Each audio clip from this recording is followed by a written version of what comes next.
Kumul Petroleum diverts shareholding. Rural development offices reopened after rental lockout. And investigation begins into Lae City Council.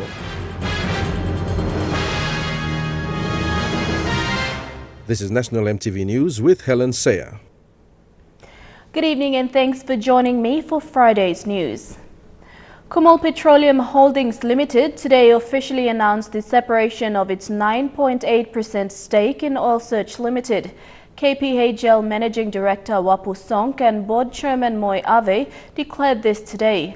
Mr. Song said the move comes following the unwinding of the equity collar loan with JP Morgan Securities and UBS AG Australia branch. However, KPHL is not cutting off its ties with Oil Search. 31 million shares were blocked yesterday as a result of the unwind process. The whole basis of it is the IP loan was maturing, and towards the end, we wanted to take back those shares. Wasn't working. The quickest way to do it is through a collar, without securing any other assets and that, just value of those parcel of shares, and also it's offered to give those shares, free up those shares and give it back to give it to government. So that's why they rolled it into that collar, and that's the quickest transaction that you can do. Any other transaction would have taken time. The board has formally met, and it has made a decision. My job as the chairman is to protect the interests of Kumul Petroleum, nothing more than that. So that's the decision that the Kumul Petroleum board has made. 77 election petitions have been filed so far at the National Court in Port Moresby. Since the return of writs in July, the Waigani National Court Registry has been receiving 4 to 5 petitions each week. All 77 election petitions are now before the Courts of Disputed Returns just for direction hearings and are yet to be listed. This means the petitions are only at the initial stage and will proceed to trial once they are properly registered. Most of these petitions are on discrepancies during polling and counting during the 2017 national elections. The Office of Implementation and Rural Development has been reopened after 2 days of closure. In a notice pinned on the main gate during the closure, the landlord Grand Columbia Limited stated that it will not open the building unless the government settles outstanding rental payments. IRD becomes the 4th government body to be locked out by landlords because of outstanding rental payments. The gate to the IRD office was reopened on Tuesday afternoon after the landlord locked the main gate last Sunday. The office remained closed for the whole of Monday and was only opened on Tuesday. Public servants who turned up for work on Monday this week were sent home and stayed home on Tuesday. They resumed duties on Wednesday. It is understood the government is yet to pay outstanding rentals for the last 3 months, and that has forced the closure of the office. On Monday, September 4th, landlords of the Office of the Public Solicitor and the Ombudsman Commission also locked out public servants because of non-rental issues. The Finance Secretary, Dr. Ken Nangan, was ordered to explain at the Waigani National Court why payments for those government offices were delayed. Dr. Nangan then told the court that it was a budgeting issue and will be factored in the supplementary budget next week. But I can assure the landlord that, not just this landlord, but all other landlords that once the supplementary budget is handed down, funds will be made available and they would all be settled the outstanding rentals. It is understood the government owes landlords of public offices at least 2 million kina outstanding payments. That is inclusive of the Public Solicitor's Office and the Ombudsman Commission. So they have taken it upon themselves to lock offices out, and we are appealing to them. Look, this issue, budgeting issue, has been corrected in the supplementary budget later this month, and all the outstanding will be paid. Thakla Gunga, National EMTV News. Most elementary, primary and secondary schools in the country have concluded their third academic term for 2017 today. This is the last day of term 3 and these footage shows students rushing home to begin their holidays. Students will be taking 1 to 2 weeks of term break before resuming for term 4. During this school holiday, teachers will be making final preparations for the grade 8, 10 and 12 national examinations. You're watching National EMTV News. Among stories after the break, call for more support for science teaching, independent audit launched into Lae City Council and Trukai to open new hulling mill. Don't go away.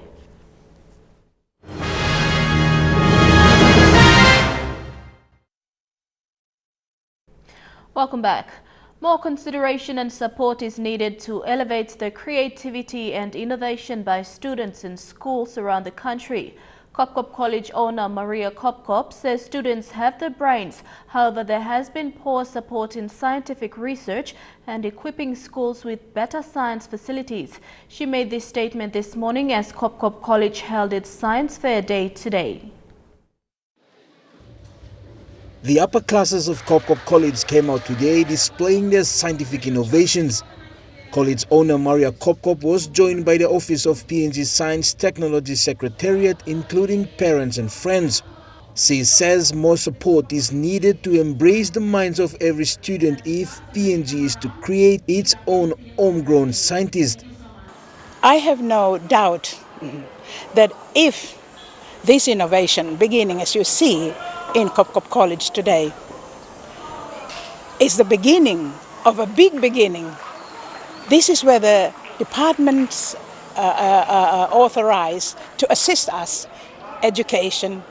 Now we have the science and technology department, I call it that way. They can see the potential Kopkop College is showing. That is an indication that everywhere else in Papua New Guinea, that knowledge is sitting there to enhance. Displays may look ordinary, however science is at work for the students. From 3D hologram, rocket thrust, hydropower plant and many others did draw some attention from the visiting crowd. The head of science at Kopkop says many of the innovations have been researched in the past weeks, with students proving to go a step forward.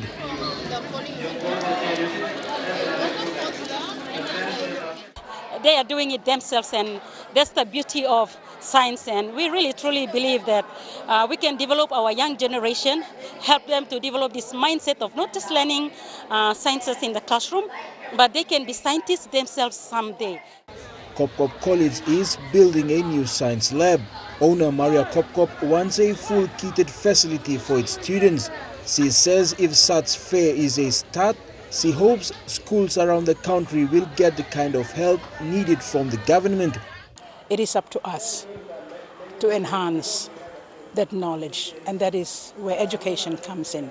Because education is actually drawing that knowledge out of the children into application. So what Kopkop College is doing here is what we must look at if we're going to get children of Papua New Guinea become the top scientists one day. The science fair ended with the best innovation awarded to the grade 12 class with the 3D hologram. Second place the rocket thrust, while the grade 10 with the hydro plant received the third prize. Of course, we are looking forward for a kind of results, and we are here to embrace more of this kind of activities in the coming years. Jack Lopava Jr., National EMTV News. Marabe Provincial Education Program Advisor Keith Jiram has called on schools in the province to correctly complete their school information in order to receive their tuition fee-free funds. Jiram said many schools miss out and do not receive their TFF on time due to not meeting the administrative requirements.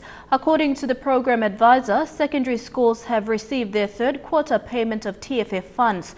The TVET, primary and elementary schools in the province should receive their payments by next week.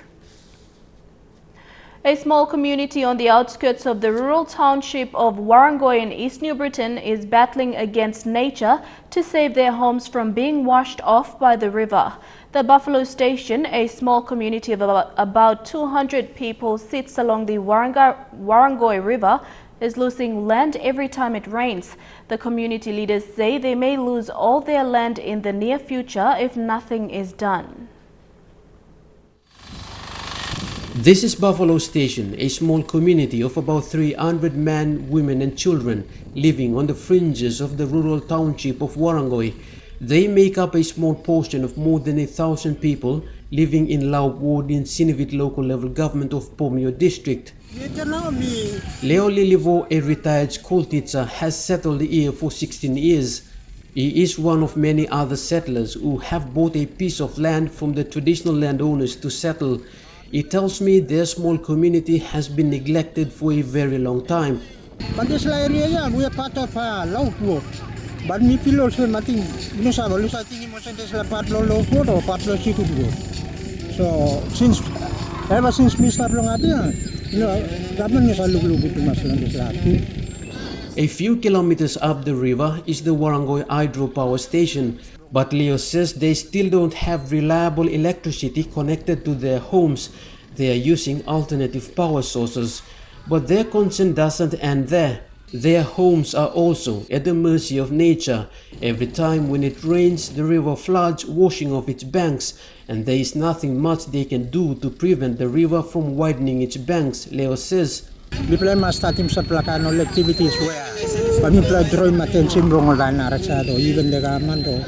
At the edge of the forest on the other side is where the river used to be. But over the years, when the river floods, it pushes its way inward, washing off what used to be suitable land that can be used to build houses and make gardens. Their plight here is just the same as the other hundreds of households living down and along the bank of the Warrangoy River. Their story gives a small picture of some of the daily struggles faced by many other small Papua New Guinean communities around the country, largely unheard of and largely forgotten. Edwin Fidelis, National EMTV News, Kokopo. An external team has begun an investigation into the Lae City Council as the first of many steps to improve its efficiency. The city manager Roy Kamen has also been suspended. Lae MP John Rosso said on NBC Radio last night the investigation will help the Lae District Administration improve services in the city. As unpaid contractors wait outside the City Council office, an audit team is already at work. The audit team arrived at the start of the week. They'll be here for 14 days at least. This is the first investigation since the end of the elections 8 weeks ago. Behind the scenes, there's been tension between workers, the contractors, the City Council management. Now, we got big plan mass was him. Audit coming said no audit mo this la one me play all the community. Now leader from community me play one bell. Me play mass. It's taken a whole election term to get an audit off the ground. Last night at NBC Morobe's Talkback show, Lae MP John Rosso said the audit was to establish the financial status of the council, identify wastage and fix the problems. It's not a witch hunt or anything. It is just to find out what's wrong with the council, audit our books. Why is our garbage not being picked up? All those things. I want to get to the bottom of it. The City Council hasn't been in good health. Garbage collections have been irregular, while the management says the ratepayers owe the council more than 20 million kina in uncollected bills. They don't appear to have clear records to show it. Before the elections, City Council workers raised allegations about bad management during a meeting with the provincial administrator. They pointed out that equipment had not been maintained for the last 5 years, and essential utilities like power had been cut to the City Council yard at Kamkumung. The administrative process is to bring the mother department, that is the Department of Provincial Affairs, to come in and help us, investigate. Once we see that, then we're going to see how the council works, how we strategize, and we will look forward to cleaning up the city. That is one of my first tasks. John Rosso went into the elections with just one promise, and that was to try to fix Lae City and put an authority like the NCDC in place. That process has begun with an audit. He expects to have unnecessary spending stopped and the workforce trimmed so that it functions better. Scott Wade, National MTV News, Lae. Minister for Agriculture and Livestock Benny Allen is expected to officiate at the inauguration of Trukai Industries' new hulling mill at its operations base in Lae next Monday. The state-of-the-art facility is the first of its kind in PNG and has a maximum production capacity of 240 tons per week. It becomes the vital final component which establishes a 100% fully integrated process for domestic rice production in PNG. Trukai is the only rice company with the capability to process locally grown rice, and this mill completes the value chain, which involves seed and site research, planting, growing, harvesting, milling, packing and distributing domestically grown rice. The rice hulling mill was purchased from Vietnam and is the first of its kind for PNG. Minister Allen will be joined by other government representatives and a representative from Chingwam Rice Growers Cooperative for the ceremony. Amongst other dignitaries to attend the inauguration will be Trukai Chairman Mark Robertson. And now looking at our finance news, the kina closed unchanged at $0.3125 in the interbank markets. At Bank South Pacific, your kina was buying $0.305, $0.3807 Australian dollars, $0.2515 euro and 33.93 Japanese yen. Looking at commodity prices at New York close, gold and cocoa closed higher while coffee and copra closed lower. Palm oil and crude oil closed higher while copper closed the day lower. And on the stock market, the Dow Jones closed at 53.36 points lower, the ASX closed at 26.68 points higher, and the All Ordinaries closed at 23.87 points higher. Your Wait Friday's news, I'll have stories making headlines overseas when we come back.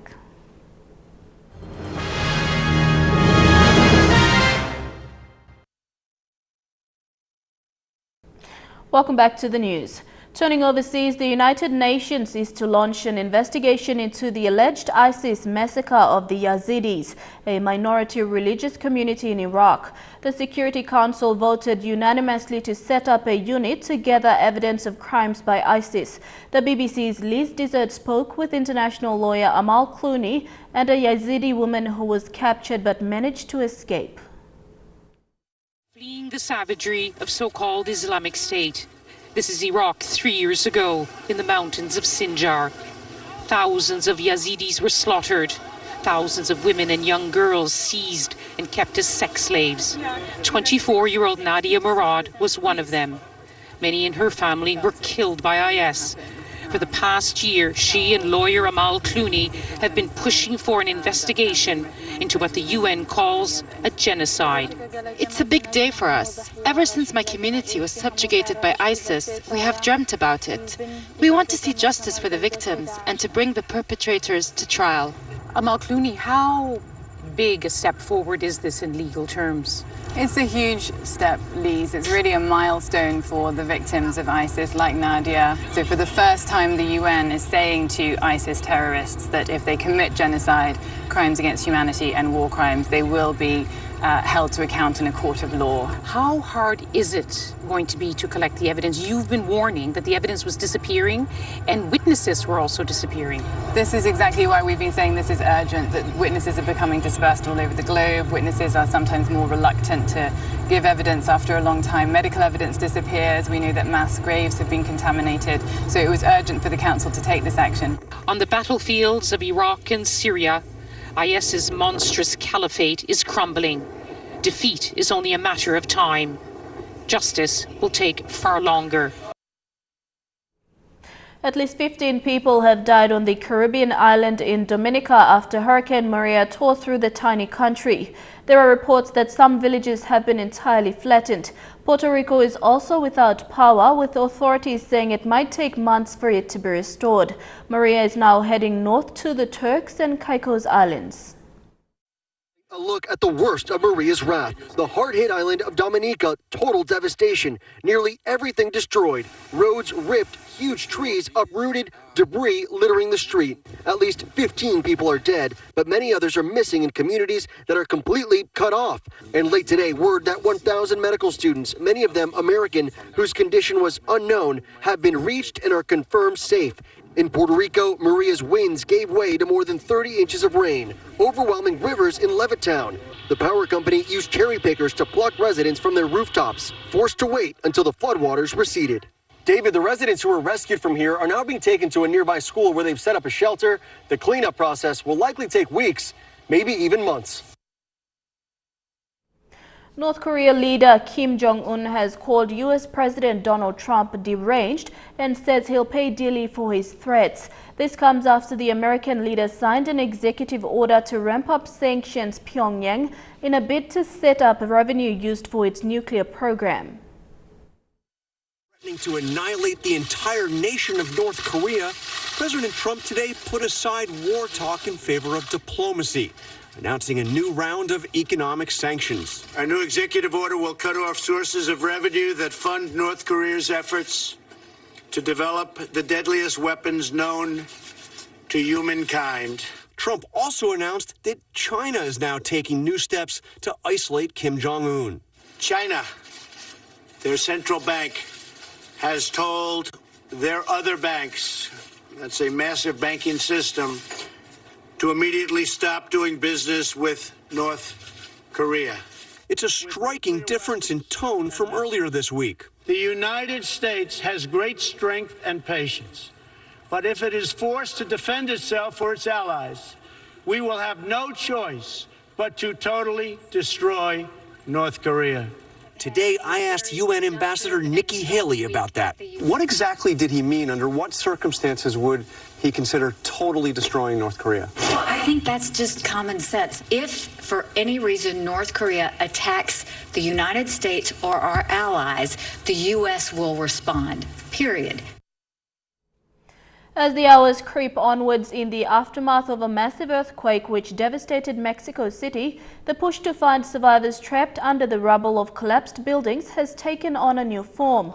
Whole neighborhoods have banded together, promoting unity in the face of adversity. Out of the tragedy of the earthquake in Mexico City, at least one good thing has emerged from the rubble. A sense of unity of purpose, as thousands of ordinary citizens join emergency services across central Mexico to assist in rescue operations. This collapsed apartment building in the upscale Condesa neighborhood of the capital is typical of the sites around the city. Ordinary people helping however they can as rescuers race against a ticking clock. Sophia Broyd is pitching in by helping distribute equipment, all of which was donated. She told us her whole family was taking part in the rescue effort. Yeah, I'm a mom and a graphic designer. I'm not prepared to do any of this, but there's always something you can do, and this is just sorting out material, giving it out. My brother is here somewhere. My father is an architect, so he's checking buildings around to see if they're in danger of falling. My mom is watching my kids. Everybody's participating. Everyone is participating. Everyone I know is doing something. We saw scenes like this all around Mexico City, where several dozen buildings are in ruins and the death toll is already over 270 people. But a newfound sense of solidarity has turned each affected neighborhood into a hive of human activity. These lines of men and women passing buckets of debris along are made up of both government workers as well as volunteers who have come here to donate their time so that they can do whatever they can to clear this collapse site as quickly as possible. People that lost everything. He passes you a bucket with a teddy bear, books, and it's just shattering. So, yeah, what made you come out here? These are my neighbors. As you can see, everyone's helping out. And what kind of people have come here? All walks of life. I mean, people that work at constructions around the area, people who work at offices, I mean, all police, as you can see, army, navy, everyone's pitching in. The most surprising thing about the rescue efforts is that for the most part, they've been self-organized. No one knows exactly how many people are involved, but you can see thousands around the city, manning barricades, carrying debris, or simply handing out food. The sense of urgency is real. Anyone still trapped under the rubble is fighting to survive. The more hours go by, the fewer people will make it out. They're trying to find people. I hope that they will still find someone alive in there. But yeah, I think chances are slim. Turning back home, 5 awards were presented last night at the annual PNG Institute of Directors Awards night. Bank South Pacific was awarded the Best Annual Report of the Year, while the Innovative Company of the Year award went to tech company Digitech. President of the Institute, Ian Taratia, says the awards signify the improvement of good governance in both the private and public sector. The Male Director of the Year was given to CPA President Richard Kuna, while in the female category, the award went to corporate lawyer and chairman of the PNG Athletes Commission, Carol Lelai. BSP took out the Best Annual Report, while Digitech was given the Best Innovative Company of the Year. Commitment and persistence. The final award was given to Oilset's General Manager, Gerea Aupi. A legend, a visionary leader, and a true inspiration to many of us. President Ian Tarutia commended all corporations in the public and private sector, saying the level of good governance has improved in the past year. I am pleased to note that the level of governance in our SOEs, our state-owned enterprises, government agencies, and statutory authorities has also improved. This has been evidenced by the appointment of good, skilled and competent individuals from private sector on respective public sector boards who bring a wealth of knowledge in good governance practices. We are now seeing outstanding financial accounts, for example, being audited and brought up to date. Boardroom decisions are more robust, well-informed, and not necessarily influenced by conflicting political interests. He says the awards are setting the standards for companies to strive for excellence in managing and improving their organizations. On this note, like many other situations here in our country today, there is room for improvement and we can do better. But by starting now, clearing the pathway and setting the standards, others will follow. Stanley Over Jr., National EMTV News. Chukai Sports is up next. We'll have a look at the Oil Search Rugby League World Cup Trophy Tour and the PM's 13 Inspiring in the League Belong Life program. Stay tuned.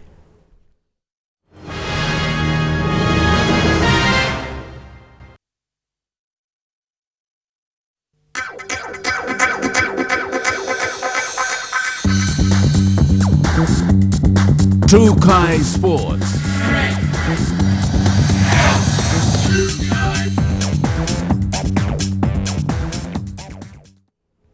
Welcome to Chukai Sports. The Oil Search Trophy Tour visited different areas in the nation's capital yesterday. The tour visited SP Brewery and made an appearance at the PM's 13 dinner last night.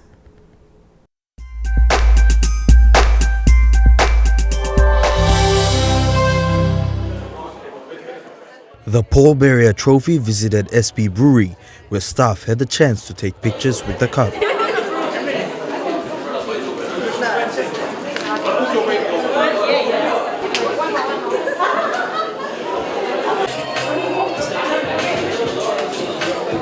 The trophy visited SP Brewery because of their platinum sponsorship of the Rugby League World Cup.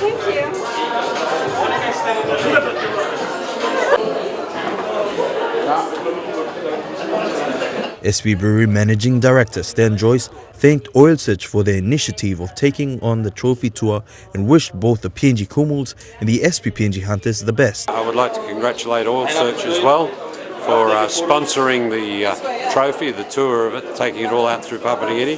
SP's had a long involvement with rugby league in this country since 1952, and we're proud again to be associated with this wonderful World Cup venture, which has been made possible by other platinum sponsor Oil Search and of course the government of Papua New Guinea. And after that, we would wish the PNG Kumul every success in the World Cup. And of course, a big shout out to our friends, the SP Hunters, playing in Brisbane on Sunday. I hope that we'll be able to bring back with you the Queensland Cup, and I look forward to being at the airport on Monday morning with the Cup with the boys. Thanks very much. The trophy was then taken to Crown Plaza for the Prime Minister's 13th dinner.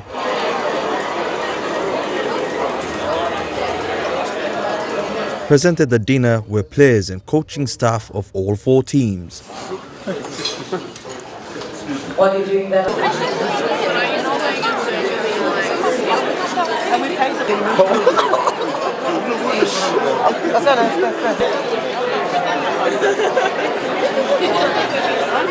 The dinner was held to help raise funds for the PNG Orchids campaign at the upcoming Rugby League World Cup.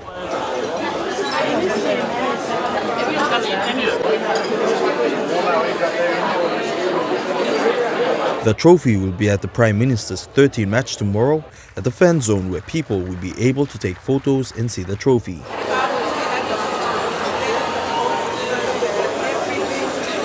So far, the trophy has been to Lae, Bulolo, Wau, Goroka, Daulo, Hengenofi, Tari and Kutubu. The trophy leaves Port Moresby for Kokopo on Tuesday, the 26th of September. Lae City, National, EMTV Sports.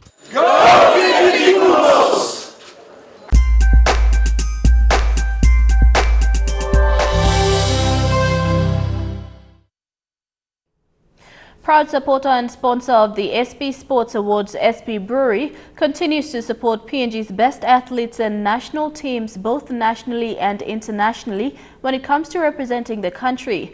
As naming rights sponsor to the SP Hunters, marketing manager Roger Harwood says SP Brewery will continue to support the Hunters as well as other big sporting events. Since the inception of the Hunters in 2013, naming rights sponsor SP Brewery has always been at the forefront of the country's national sport, Rugby League.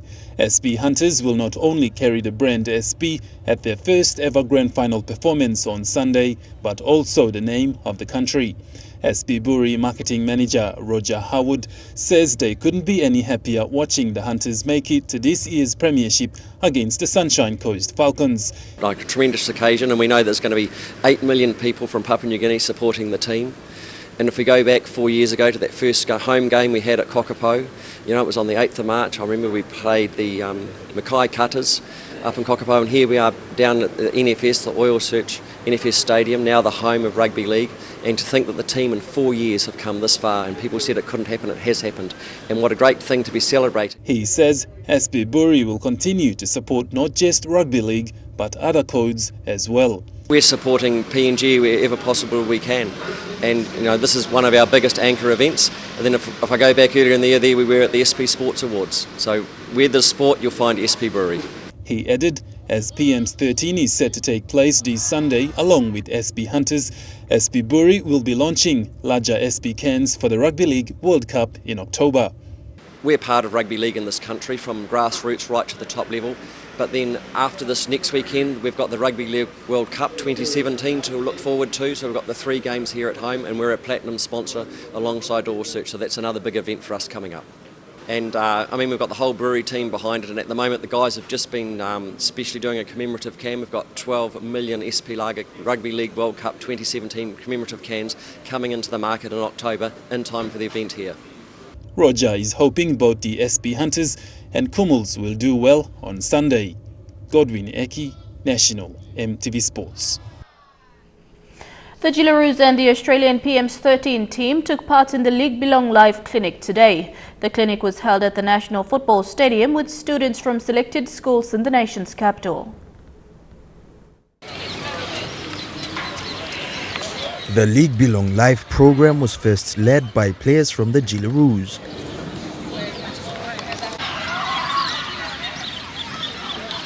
While the Jillaroos led the clinic, the Australian PM's 13 tested out the turf at the National Football Stadium. The Aussies ran through simple drills and plays before heading over to take part in the clinic. Many of the children were starstruck as they watched some of their favorite NRL players walk towards them. The players took part in the different activities with the school children.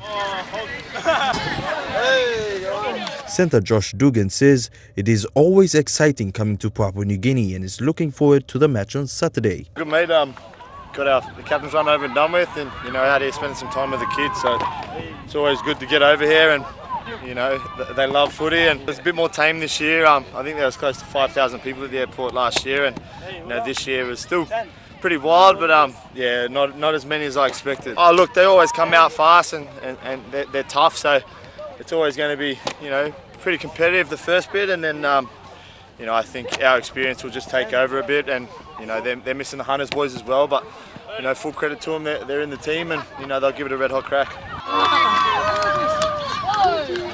Elijah Levette, National, EMTV Sports. You're watching Trukai Sports. Work towards next year's national game fishing titles to be staged in Lae has begun. All the details after the break. Stay tuned.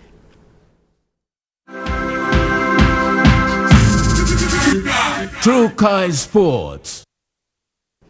Welcome back to Trukai Sports. The Easy Loan Port Moresby AFL Premiership event will kickstart tomorrow as top teams in both the men's and women's divisions battle it out in the qualifiers and elimination round. The tournament will see 6 teams with 3 elimination rounds and 3 qualifying events. The women's and reserves competition will be played tomorrow, while the seniors games will be played on Sunday. Preparations for 2018's National Game Fishing titles are underway. The 43rd event will be held in Lae with up to 350 participants expected to attend from Rabaul, Madang and Port Moresby. The hosting team, Lae Game Fishing Club, held their sponsorship launch last night and have already received backing from business houses. The 43rd National Game Fishing titles is coming to Lae next year. Preparations by the hosting team are underway as they held their sponsorship launch last night. Invited the business communities from Lae and Papua New Guinea down to the Yacht Club tonight to pitch to them in terms of what we can offer them in terms of sponsorship for the titles. Sponsors have already come on board, with Islands Petroleum being the event's naming rights sponsor. About another 10 or 15 so companies just from this evening tonight, which is an absolutely great turnout to see the support from the business houses, and hopefully over the coming weeks we'll see some more people coming on board. The games will be held in Lae on Hugh and Gulf waters next year, bringing in anglers from Madang, Rabaul and Port Moresby. So we're hoping for over 350 anglers, teams of 4, so it's 9 days of fishing. Lucy Kopana, National, EMTV Sports, Lae. And that's right for Trukai Sports, where the details up next. Sports.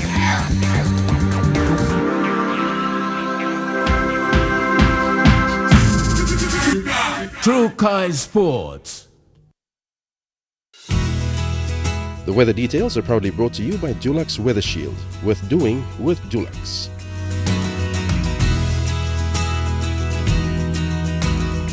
Looking at the weather forecast for tonight in the southern region, mostly fine although cloudy in Port Moresby.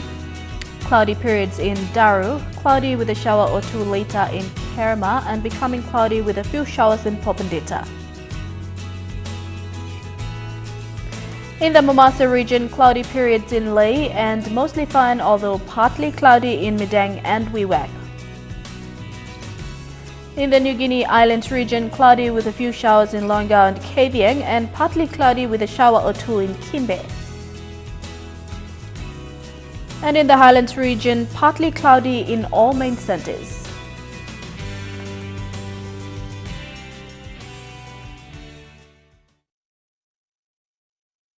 The weather details are proudly brought to you by Dulux Weather Shield. Worth doing with Dulux. And that's the way it is this Friday, the 22nd of September 2017. On behalf of the entire EMTV News team, I'm Helen Seah. Pleasant viewing. Have a good evening.